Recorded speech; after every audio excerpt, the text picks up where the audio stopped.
মাহমুদুল হাসান আপনি লিখেছেন, আগে ধার্মিক ছিলেন না, হঠাৎ করে ধার্মিক হয়েছেন। এই শ্রেণীর অনেককে দেখা যায় আগে যতটা উদ্যমের সঙ্গে পেশাগত কাজ করেছেন, ধার্মিক হওয়ার পর ততটা উদ্যম ধরে রাখতে পারেন না। পেশাগত কাজে আগের মতো মনোযোগ দেন না। ধর্মের সঙ্গে কি বৈষয়িক কাজের কোনো বিরোধ আছে? নতুন দিনে ফেরা মানুষদের প্রতি হালাল ক্যারিয়ার সম্পর্কে আপনি কোন বার্তা দিবেন কিনা?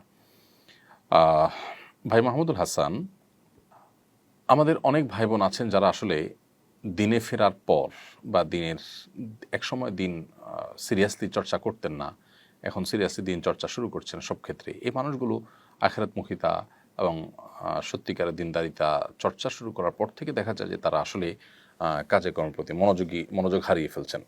তো এই মনোযোগ হারিয়ে ফেলাটা অনেক সময় এই কারণে হয় যে এই জাগতিক কাজ, এটা আর এত সিরিয়াসনেস সাথে কী করব, এরকম একটা ভাবের কারণে। তো এরকম যাদের মধ্যে হয়, আমি মনে করি তাদের এটা ত্রুটি, তাদের এই ধারণাটা ভুল যে জাগতিক কাজ এখানে সিরিয়াসনেসের দরকার কি, বা এখানে এত সিরিয়াসনেসের কি আছে, তার চাইতে আমি কখন এবাদ করতে পারবো, তার জন্য আমি ব্যাকুল হয়ে গেলাম। এমনটি করা উচিত নয়।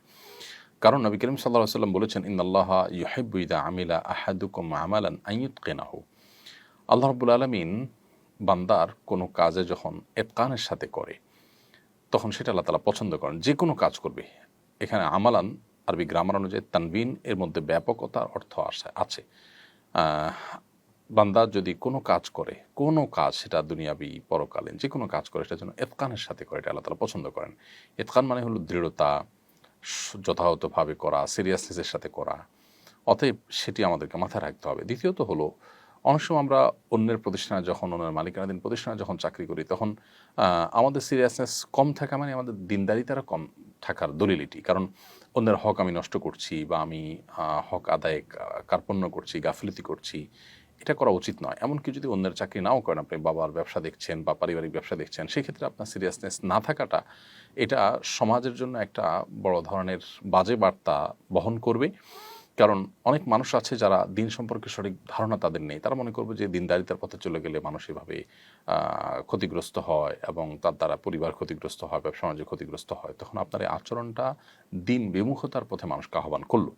তো এই সমস্ত কারণে একজন মুসলিম আসলে তার ধর্মচর্চার পর, দিনদারিতা পরিপূর্ণভাবে চর্চা করার পর, পরিপূর্ণভাবে ইসলামে প্রবেশ করার পর তিনি আরও বেশি কাজে কর্মে সিরিয়াস হয়ে যাবেন। সেটি বরং কাঙ্ক্ষিত এবং প্রত্যাশিত। বিশেষ করে সেটিকে তার দাওয়ার একটি হাতিয়ার এবং মাধ্যম হিসাবে নেওয়ার কারণে।